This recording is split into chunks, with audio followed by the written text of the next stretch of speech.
Hi guys, let's learn on how to use the Jade Comb with me, Vibhuti Arora. Why jade and why this comb? Firstly, let's understand what you get in the box. The comb, of course.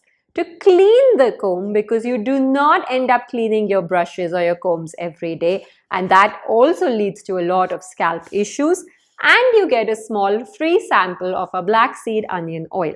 Now, let's learn the right way to use it. The jade comb is made with precision, and the weight of this comb is such that it gives you a scalp stimulating blood circulation massage, which is safe to be done by children, adults, male or female. The right way to use the comb would not be in a backward motion, because this ends up giving you a receding hairline, which is something we don't want. Instead, we actually massage our scalp in a downward motion like this. First, give your scalp a downward all over massage like this, and then go to denote the length of your hair. Do this ritual every night. और अगर आप रात को ये ritual कर रहे हैं, एक इन्वर्ट हेड मसाज भी जरूर कीजिए.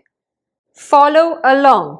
अपने सर को उल्टा करके आप डाउनवर्ड स्ट्रोक्स में अपने हेयर को मसाज कीजिए. रोज रात को ये करिए. और अगर आप लेडीज हैं, अपने हेयर को एक चोटी में बांधिए. Infuse it with 2 drops of my black seed onion oil or my hair tonic spray, waking up to longer, luscious, healthier hair. Happy pampering!